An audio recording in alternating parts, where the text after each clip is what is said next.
Sup, you beautiful bastards? Hope you're having a fantastic Friday. Welcome back to the Philip DeFranco Show. And if you are new here on Fridays, we do something a little bit different. I cover viewer-requested stories from the week, stories we were going to put into the show but had to be cut for time, or we never got to filming it so that we could be on time. Also, if you're wondering why I'm wearing this shirt, it's because I shot it on Thursday. So with that said, let's jump into our first story of the day. And the first thing I want to talk about today, and this is a story that's been requested all week, is Sarah Hyland has come under fire. Sarah Hyland, of course, the actress of Modern Family fame. On Sunday night, Sarah Hyland posted a video for InStyle as part of this year's After Party Elevator series. She was the first of many celebrities that participated this year, and while other videos from InStyle showed celebrities posing with their award, drinking champagne, even highlighting the Time's Up initiative, Sarah Hyland's was different. She posted the following video with the caption, 2018 starting off great. Tip number 1, when you drink alone, drink with John the Bellhop at InStyle magazine party. And this is the video.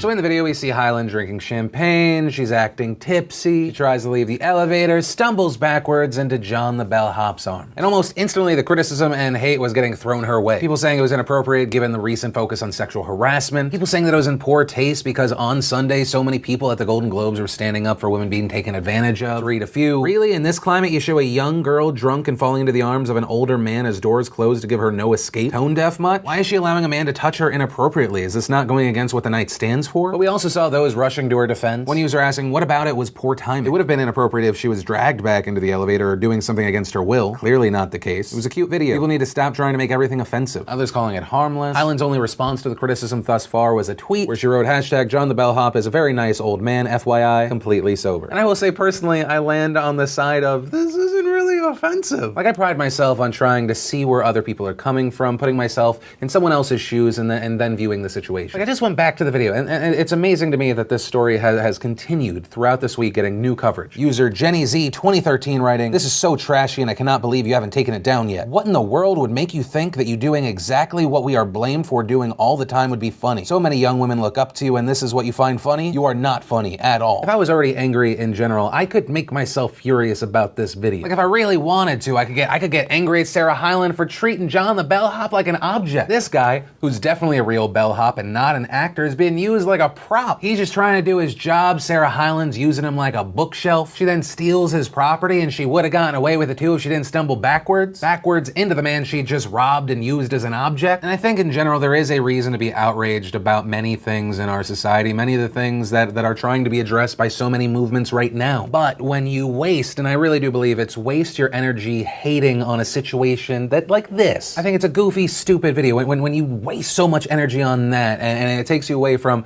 the real causes I think that you honestly do care about. I don't think it helps your cause, and I think it takes away from people taking you seriously. But, of course, that's my opinion, and I'll pass the question off to you. What are your thoughts around this? Then let's talk about a viewer-requested story. People asked me to respond to Polygon's article. Pewdiepie is using Logan Paul's drama to repair his own reputation. Polygon just doing what they do best and somehow making a story about Pewdiepie. And it goes into commentary about how Felix, who initially came up as a massive gaming YouTuber, is now often a commentary YouTuber. And then they write, but Pewdiepie is also using his React videos as a way, joking or not, to argue that he should be granted the same level of immunity that he feels Logan Paul has been given. Pewdiepie saying, it seemed like I gotten a lot more shit for a lot less, and like I said, I don't think he should have any sort of repercussion or whatever from YouTube, but at the same time, hashtag bring back scare Pewdiepie. And it ultimately closes, as Pewdiepie continues to help YouTube profit from the worst behavior of its biggest stars, he keeps the cycle of fame that got us and him here in the first place. And I skimmed the explanation of the article, you can go, I'll link to it down below. What I would say is a few things. One, PewDiePie has been a commentary channel for a while now. It's just inherently interesting to a lot of people to see what one of the largest YouTubers in the world thinks on something, especially if it's around the community. Two, the headline, he's using this drama to repair his own reputation. No, I don't see that as what he's doing. I think he's commenting on the treatment of another YouTuber that's in a similar, I would argue, a worse situation, and how at the time he recorded that video, it seemed like he was getting so much less shit. Unlike Felix at that time, Logan Paul was still part of Google Preferred ads, and many, including myself, were drawing comparisons to the treatment of Felix and Logan. And the third thing of kind of blaming PewDiePie for talking about this and keeping it relevant and giving people more subscribers because he's talking about it. You could easily make that argument about when Polygon or any other news site talks about a messed up situation. When you talk about it, whether it's in a good light or a bad light, you are bringing this person's face to people that had not seen it yet. And MatPat made a video about this the other day and really hit it on the head. When all these news websites jump on the outrage train and then they embed the video of the thing that is so horrible and wrong. Because of YouTube's algorithm, it makes it far more likely that the video is going to go to top trending on YouTube, and then more people become aware.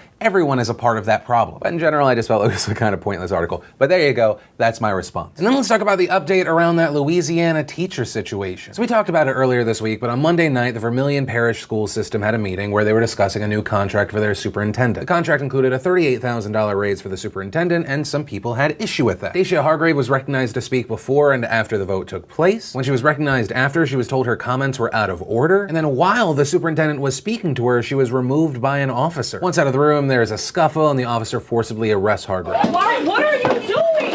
What are you doing? Don't. Can you explain? Are you kidding me? Stop resisting. I am not. Stop You just pushed me to the floor. Sir, hold on. I am way smaller than you. And she ended up being charged with remaining after being forbidden and resisting an officer. She was bonded out. The school board said they're not going to press charges. Yesterday, the Louisiana Association of Educators posted a video from Hargrave where she thanks the public for their support and urges people to speak out. And I'd like to thank my community, my students, my fellow coworkers and educators. It was a huge deal that you not only messaged me, you wore black in support of me, you shared things on social media, you got vocal. And that is the most important thing. So please don't let the conversation end with me.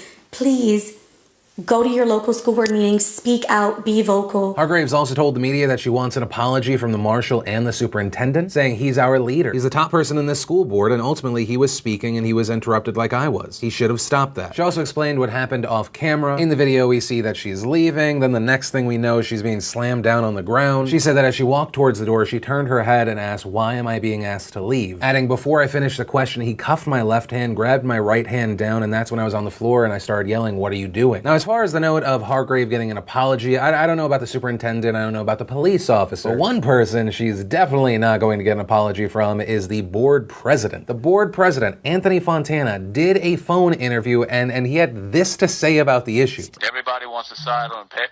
Oh, the poor little woman, she got thrown out. Well, she made a choice. She could have walked out, and nothing would have happened. Then in a separate comment, adding, she was interrupting the board meeting. She wouldn't allow that to happen in a classroom, and now she's going to pull that stunt? A board member was getting ready to speak when she cut into him. That's when the officer acted. I think he acted properly. Okay, so there are a few problems all around. One, I want to say, Anthony Fontana, you, sir, are a cunt. Oh, the poor little woman. Oh, good, someone that has power being dismissive. Two, the note of she wouldn't allow that in a classroom. I have a feeling that her middle schoolers probably wouldn't be forcibly arrested by someone. Especially three, when she was having a back and forth with someone on the board after having just been recognized. And so where we are right now, the governor of Louisiana has said this is a very unfortunate situation, saying there's going to be an investigation. Also conducting an investigation, you have the ACLU, along with the Louisiana Association of Educators. And so to Anthony Fontana and any of the other dipshits on that board that agree with Fontana, I have this to say. It's not about her being a woman, it's about there being a person trying to speak on an unjust situation. In a situation where there are many allegations of corruption. You have someone trying to be peaceful and engage in this democracy and they get shut down by law enforcement. And it's just a disgusting abuse of power. Then let's talk about Shithole Gate. Literally no one else is calling it that. I just wanted to say Shithole Gate. According to the Washington Post, Thursday in the Oval Office when lawmakers floated the idea of restoring protections for immigrations from Haiti, El Salvador, and African countries, this is part of a bipartisan immigration deal. Trump reportedly said, according to multiple sources, why are we having all these people from shithole countries come here? Trump then suggesting that the United States should instead bring more people from countries like Norway, whose prime minister he met with on Wednesday. The president then suggesting he would be open to more immigrants from Asian countries because they help the United States economically. Then saying, why do we need more Haitians? Take them out. The Associated Press also reported on this. And soon after, the White House responded to this report saying, certain Washington politicians choose to fight for foreign countries. President Trump will always fight for the American people. The president will only accept an immigration deal that adequately addresses the visa lottery system and chain migration, two programs that hurt our economy and allow terrorists into our country. And then there's some more stuff, but none of it's denying the comment. And the statement goes on, but if you paid attention, at no point do they say the president of the United States did not say this. They don't, and the fact is, most people that heard this news went,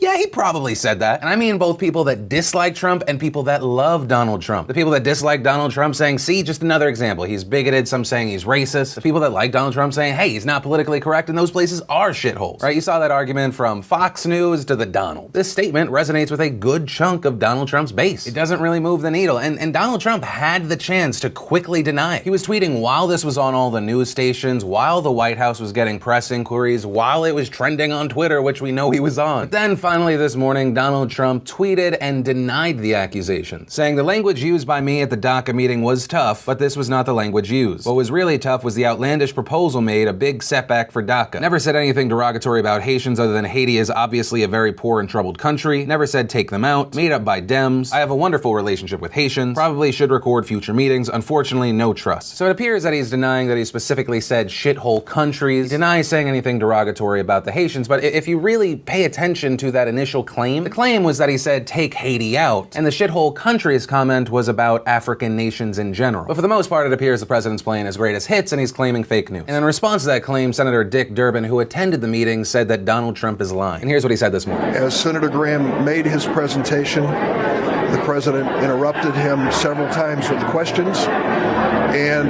in the course of his comments, said things which were hate-filled, vile, and racist. To no surprise, the president started tweeting this morning denying that he used those words. It is not true. He said these hate-filled things, and he said them repeatedly. And then he went on when we started to describe the immigration from Africa that was being protected in this bipartisan measure. That's when he used these vile and vulgar comments, calling the nations they come from shitholes. The exact word used by the president, not just once, but repeatedly. We also saw a response from Representative Mia Love, a Republican from Utah, saying the president's comments are unkind, divisive, elitist, and fly in the face of our nation's values. The president must apologize to both the American people and to the nations he wantonly maligned. And Representative Mia Love herself is a child of Haitian immigrants. We also saw a U.S. representative being summoned to explain Trump's comment to the Haitian government. We also saw Haiti's U.S. ambassador condemn the comments, saying he believed they were based on stereotypes, adding either the president has been misinformed or he is miseducated, adding Haitians fought along U.S. soldiers in the Revolutionary War and we continue to be great contributors to American society. Eba Kalando, a spokeswoman for the African Union, saying, the African Union Commission is frankly alarmed at statements by the President of the United States when referring to migrants of African countries and others in such contemptuous terms. Considering the historical reality of how many Africans arrived in the U.S. during the Atlantic slave trade, this flies in the face of all accepted behavior and practice. And that's something I want to hit on. There were some people defending the comments, saying he was commenting on the places, not the people. And to me, that seems like a really weird argument. Like if I was having a party and I was inviting people from New York and Boston, and at one point I was like,